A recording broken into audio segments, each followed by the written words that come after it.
Hey, what's up, you guys? Got something pretty cool for you here. I went through some old boxes and I found some of my first prototypes from the machines from when I've been started making them up until now. I kind of showed some of this stuff to people before, but kind of just wanted to make a video and show everyone else that haven't been able to meet in person. So yeah, those of you that know me before know that I started off in machine building AC powered machines. I had that original idea from watching television, actually watching a special. It was about Nikola Tesla. I never really heard of him before that, and one of the things that really caught my attention was they were saying if you go to a European city, an older European city, and take a picture of the street lamps and move the camera as you're doing it, you won't see a streak. You'll actually see a bunch of dots, a line of dots. And the reason that is because they use slower hertz in their AC power, which is about 50 hertz. So you actually end up seeing the flashing of the light bulb, because with AC power, the light bulb actually flashes really quick.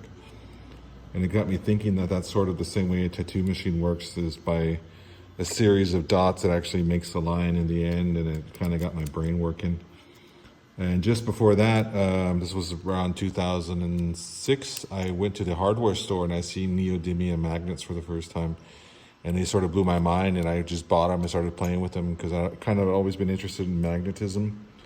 I used it for a couple of school projects when I was in high school, and always kind of found it fascinating. And these two things sort of got my mind going and thinking that I could use magnets somehow to build a tattoo machine, and also use AC power to sort of control the magnetism to make it move right, you know? So one of the first things I did was I went to the hardware store and I bought just aluminum stock and some magnets, and I went home and actually built this guy, which is actually ended up being a model, never even got close to working. But my original idea was to I have the magnets mounted in here, and then I was going to build two coils on the side, I figured, and it would just sort of push and pull this magnet and bounce it back and forth, which would move this armature bar up and down. But I found out pretty quick that this is really a bad design and that it wasn't going to work very well. So I dumped it pretty fast, and I redesigned and actually made, let me see if I can find it, this guy. I designed this guy, and I had him, I went to a machinist here in Switzerland that makes surgical equipment. He made it actually a lot nicer. I kind of messed it up by sanding it down and stuff. But I had designed this machine and I had him made it so there's two coils right here, and there's an armature bar running through the middle with two magnets, actually three magnets attached to it, which when I was running AC power through these coils, you would have a positive charge, a negative charge, and the same on this side. And it would push the armature bar down, and as the AC flips its directions, moving in the opposite way, because AC sort of pushes and pulls back and forth, that it would move up and down this armature bar. It kind of worked. It moved, but I learned a lot about machining at this machine. As far as design goes, machining processes pretty much. For instance, these two coils, there was no way to like cut this coil around there, so I've had to thread it in. You can actually cut this and unscrew this coil. Another problem was learning that machinists can't always get into anything and to cut it out. You know, like this back hole here, there's no way to get to that hole to cut it out. The only way was through the front, and originally I wanted a square hole, which is pretty ridiculous. But I learned a lot about machining with this, and that you have to, when you're designing things, you have to make it possible to make, not just use your imagination to make whatever you want. You know, somebody actually has to physically cut the part out. But this machine was basically a lesson in design, how not to design something. From this machine, I designed these, which a friend of mine actually nicknamed the Terminator machine because it was so over-engineered and heavy. And I made a bunch of these prototypes. Basically what that was sort of a coil set up like this. The top and bottom, you have a coil, which I was running AC power through. That sits onto a frame like that, bolts through. And then you had an armature bar with a magnet that was fixed inside of it, running through with a spring on the back. And you ended up with something like this, with just this machine. I learned a lot about these AC powered machines. Usually the biggest trouble with them is excess heat and special power units. They tend to get really hot. There's a lot of issues why that is. It took me a long time to figure out actually what it was going on. For a long time I had thought that the coil was just heating up and pushing the heat through the frame and into the hand, but later on I found that there's something called inductance, which means as the AC sort of flips back and forth, it pretty much takes the metal, the electrons inside the metal, and rubs them together and heats them up from the inside out. I try to avoid it with this machine here, which is basically just a slimmed down version of that one. I used PEEK, which is a really high performance plastic material, to try to insulate the heat into the frame or from the frame. But I didn't realize that this piece of aluminum right here was being inductively heated, which means the magnetic field of this flipping back and forth was heating up this aluminum from the inside out. Actually, a lot of the way like stoves work that way and things like that, or when they do a lot of hot forging for tools, they use inductance. Took me about 10 years to learn that, but it's a good thing I finally figured it out sometime. Yeah, I went from this guy, and for years I was battling that heat issue, trying to figure out a way to get rid of the heat. I was running these in the beginning with 100% duty cycle, which means that the coil was always working, always on, pushing and pulling both sides. This machine actually here, I split and turned it into basically a stereo setup where I was controlling each coil separately. So I was able to have this one on, this one resting, and flip them back and forth to help get rid of some of that heat. It helped a lot. A friend of mine actually wrote me a really good program to do that. But another design I had was these guys here, which is basically I flipped the design. So where instead of having a magnet on the armature bar and the coil here, I put the magnets inside the frame and I put a coil onto the armature bar.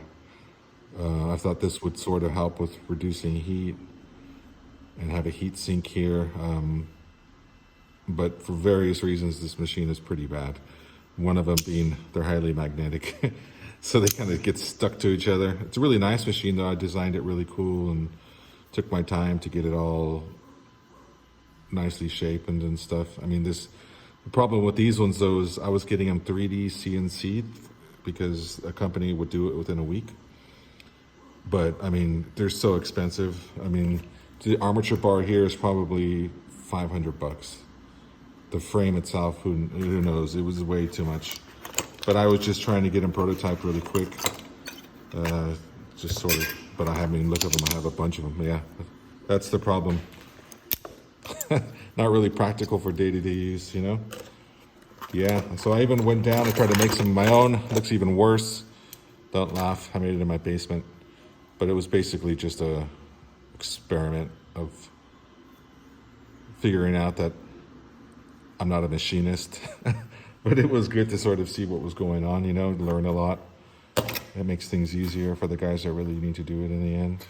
I even went down the road of thinking like, okay, I'll make like a conversion kit for normal frames and stuff, but it ended up being a bad idea just because of the induction. And for these machines, the number one issue is always heat. Anytime you're pushing AC power, it's going to create heat, more than likely through induction.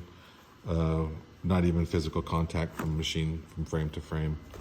The other major problem with these machines was the power units. You need a special power unit to create, basically you're creating an electronic wave to push the magnetic field, to push these coils. As the energy is pushing one way, you have a negative and a positive charge. The energy flips and moves back the other way, and these charges also flip. So you have, instead of negative positive, now you have positive negative. And these work against the permanent magnets, which were fixed onto the armature bars. These neodymium magnets are really strong ones. And so as it was plus plus, it would move down. As the energy would flip, plus negative, it would move up, and keep doing that back and forth. But the way you control it is actually with the power unit itself. In the beginning, I was using a really expensive, really dangerous power unit called a variable voltage, variable frequency power unit. It's an AC power unit, a really big laboratory thing, which is dangerous.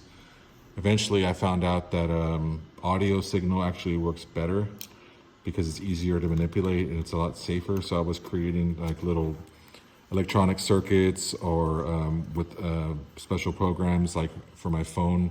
I was using audio wave generators to basically make an audio signal, and then I would send it through a mini amplifier, and I rewired it so you could plug in your cables and everything. So I would put in this wave form, run it through the amplifier, have it strengthened, and then sent out to the machine. And it all pretty much is how it sounds, very complicated and very hard to understand. A few years before that, I actually had the idea of making the machines that I'm making now, which are the magnetic rotary machines, and I kind of figured, I spent such a long time developing things, I kind of didn't want to give up on them. But I had the idea for these frames, and I had it 3D printed, and then I sort of slapped it together, and I realized, it kind of moved a little bit, but I was so invested in these other machines that I didn't want to give up on them. But after a while, I realized, hey, this machine has the same results in that it can control the stroke, the power, and the speed separately, just like you could in this one. But this machine, because it's basically an analog version, it's using physical parts to do this, it's a lot more stable than this one.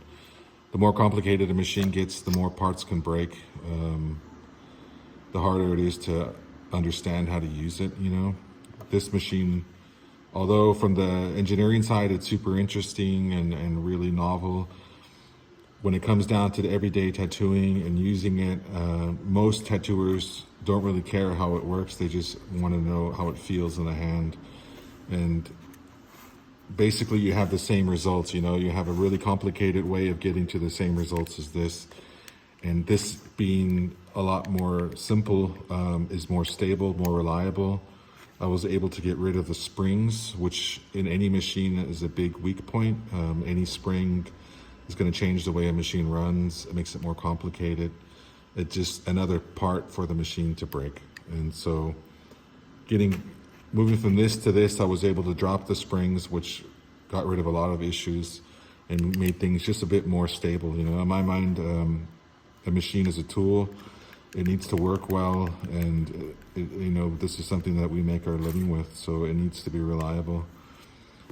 The engineering side and the nerd side said, hey, this is way cooler. This is a lot more fun. But the tattooer side said, hey, this thing is actually, the results are almost better, pretty much are better with these. It's more reliable, it's more stable, it's easier to understand. You can use the same standard power unit to plug it in. You don't need a special power unit. So in the end, it was a really hard decision, and I had to sort of just realize, hey, this was the way I learned, but this wasn't the end result that I was looking for. This was, so all the knowledge that I had gained through this thing, from manufacturing, design, the whole physics, electronics, whatever, machine design, took everything I learned from here and I put it into here. So it's weird. This was about 12, 13 years of messing around before I realized, hey, simpler is better. And I'm so glad I did. And I hope you guys are enjoying this machine. I just kind of wanted to share a little bit of the history because I've showed some people, but I kept most of it secret most of the time. But I'm not the first one to build AC machines.